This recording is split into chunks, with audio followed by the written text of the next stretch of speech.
ہیں، آئیڈیاز ہیں، تھاٹس ہیں، اور میں کلیئر ہوں اپنے دماغ میں کہ ہم اسلام آباد میں دربار لگا کے نہیں بیٹھیں گے.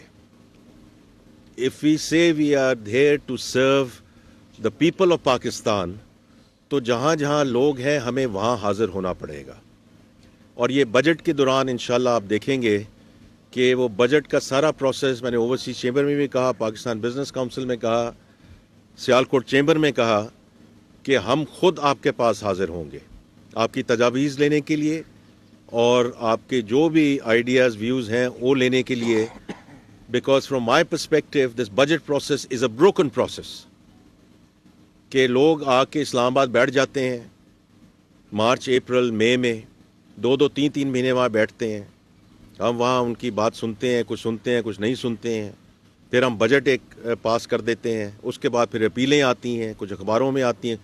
سو for 3 to 4 months the country comes to a standstill. آپ کے جو کام ہے وہ یہ ہے کہ آپ اپنے کاروبار پہ توجہ دیں، نہ اس وجہ سے کہ گورنمنٹ کے ساتھ آپ نے جو انٹریکشن کرنی ہے وہ ہم آپ کے پاس خود حاضر ہوں گے. تو یہ ایک ایسا سلسلہ ہے، میری پوری کاوش ہوگی کہ ہم اس کو آگے ایسے لے کر چلیں انشاءاللہ. جب میں حاضر ہوا تھا عید الاضحیٰ کے وقت، اس وقت بات یہ ہو رہی تھی کہ ہم کیا پلان کر رہے ہیں، کیا ہمارے ویوز ہیں، کیا آئیڈیاز ہیں، کیا ہم کرنا چاہتے ہیں. مجھے ابھی تک یاد ہے، آج سے 6 مہینے پہلے یا 5 مہینے پہلے میں جب یہاں آیا تھا تو اس وقت یہی بات تھی. اور الحمدللہ ناؤ وی آر سٹنگ، اب دسمبر کا آخر ہے، تو جو باتیں ہم نے کہی تھیں وہ اللہ تعالیٰ کے کرم سے، آپ سب کی مدد سے وہ ہم نے کر کے دکھائی ہیں وزیر اعظم شہباز شریف صاحب کی قیادت میں. اور وہ جتنی ان کی انتھک محنت ہے وہ آپ سب کو معلوم ہے، کیونکہ وہ اس صوبے کے چیف منسٹر بھی رہ چکے ہوئے ہیں، تو آپ کو معلوم ہے کہ وہ کیسے کام کرتے ہیں.